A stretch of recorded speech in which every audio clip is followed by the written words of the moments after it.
आज हम कक्षा 9वीं के प्रश्नावली 1.3 का प्रश्न संख्या 2 करेंगे, जिसके अंतर्गत दशमलव संख्याओं को P बटा Q के रूप में कैसे प्रदर्शित करते हैं वो जानेंगे। तो आइए हम प्रश्नावली 1.3 का प्रश्न संख्या 2 करते हैं। प्रश्नावली 1.3 का दूसरा प्रश्न है, निम्नलिखित संख्याओं को P बटा Q के रूप में व्यक्त कीजिए जहाँ P और Q पूर्णांक है तथा Q नॉट इक्वल टू 0 है। इसके अंतर्गत हम 3 प्रश्न हल करेंगे। पहला प्रश्न है 0.3, 3 के ऊपर बार का निशान है। इसका अर्थ ये है कि 3 बार लगातार भाग जा रहा है। पहला प्रश्न 0.3 बार, इसका मतलब ये है 0.333 ये लगातार इसका भाग जाता रहता है। तो अपन इसको P बटा Q के रूप में दर्शाना है। तो P बटा Q के रूप में दर्शाने के लिए हम इसे इस प्रकार से लिखते हैं, x बराबर 0.333। इसे समीकरण 1 लिख लेते हैं। दोनों पक्षों में, समीकरण के दोनों पक्षों में 10 का गुणा कराते हैं।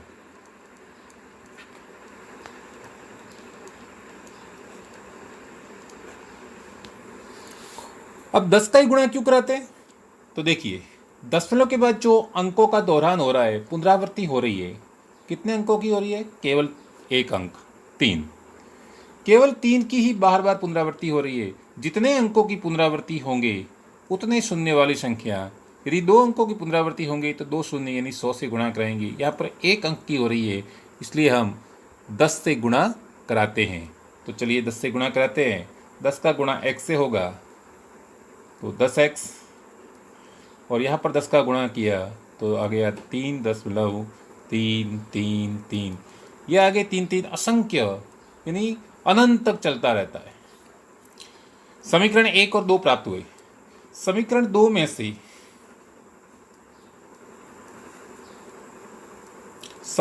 में से समीकरण 1 को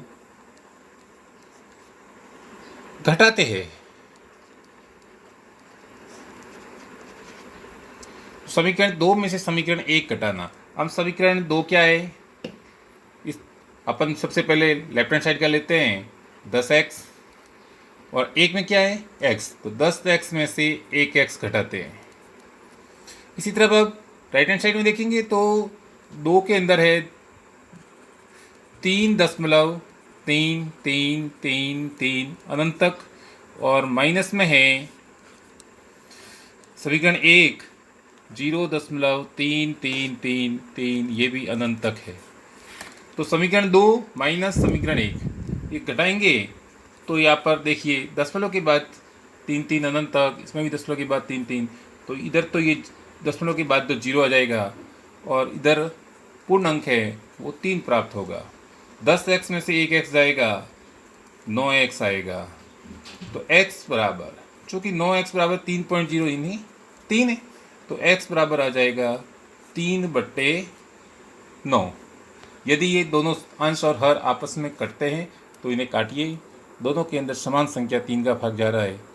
3 एकम 3, 3 तिया 9, तो हमारा आंसर आ जाएगा 1/3। दूसरा प्रश्न 0.47, दोनों ही अंकों के ऊपर बार है। इसका मतलब ये है कि ये 0.47, यहाँ पर 47 दोनों अंकों का बार बार पुनरावृत्ति हो रही है।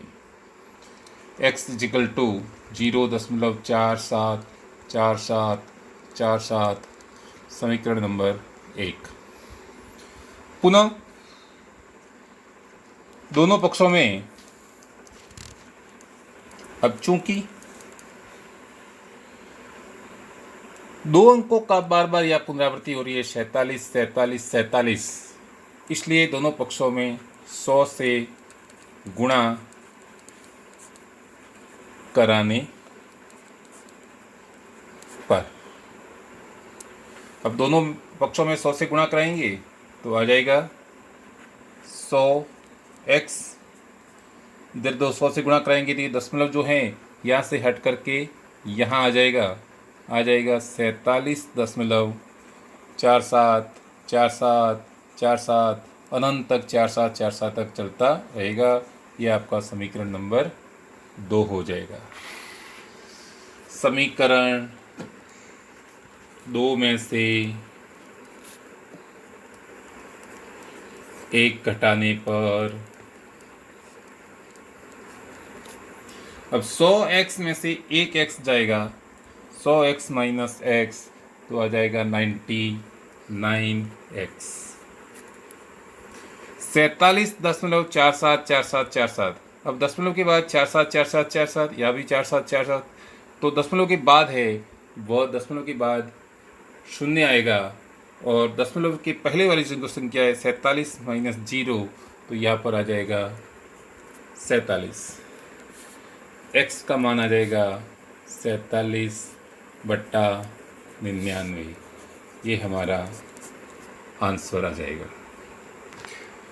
एक और प्रश्न करते हैं, प्रश्न संख्या 3। x = 1.235। यह केवल 3 और 5 के ऊपर बार का निशान है। 3 और 5 के ऊपर ही केवल बार का निशान है। इसका मतलब ये है कि यहाँ पर 3 5 3 5 3 5 की बार बार पुनरावृत्ति हो रही है। समीकरण 1 को, चूंकि यहाँ पर 35 35 35 यानी 2 अंक, इन 2 अंकों का बार बार पुनरावृत्ति हो रही है, इसलिए 100 से गुणा कराने पर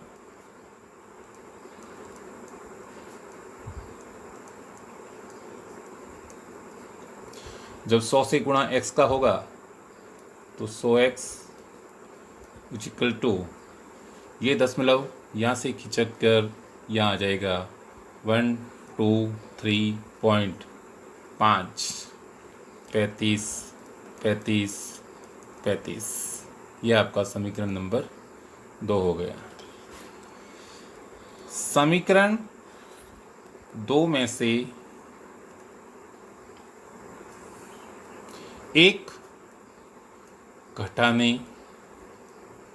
पर, अब देखिए समीकरण 2 क्या है, 100x = 123.5353535। समीकरण 1 आपका है x = 1.2353535 अनंत तक दोनों ही चलते रहते हैं। अब चूंकि घटाना है, घटाने पर, तो घटाने पर निशान चेंज होते हैं। 100x minus x 99x। अब 5 में से 5 गया 0, 3 में से 3 गया 0, 5 में से 5 गया 0, 3 में से 3 गया 0, 5 में से 5 गया 0, 3 में से 3 गया 0, पीछे ये सब 0 0 0, 5 में से 2 आता है, ये 3 पॉइंट, 3 में से 1 गया 2 2 और 1, 99x = आ जाता है 122.3। इसके पीछे जितने भी जीरो आते हैं निरर्थक है, उसका कोई अर्थ नहीं है। तो 99x = 122.3, x = 122.3 बट्टा 99। अब दशमलव के बाद एक अंक है, इस दशमलव को हटाएंगे तो 122.3, और ये दशमलव के बाद एक अंक है, ये हटाएंगे तो ये शून्य नीचे आ जाएगा, संख्या हो जाएगी 990। ये हमारा आंसर होगा। आज का होमवर्क है वो है निम्नलिखित को P/Q के रूप में प्रदर्शित कीजिए। जो आज अपन ने किया है उसी आधारित पहला प्रश्न है 1.2727 के ऊपर बार संख्या 2 है 0.361361 के ऊपर बार। हम दोनों प्रश्नों के अंदर इसमें 2 अंकों की पुनरावृत्ति हो रही है, इसमें 3 अंकों की पुनरावृत्ति हो रही है। तो जैसा मैंने बताया इसके अंदर दोनों पक्षों में आप 100 का गुणा करेंगे और इधर 1000 का गुणा करेंगे। इस प्रकार से करेंगे तो आपको सवाल आपका आसानी से हल हो जाएगा।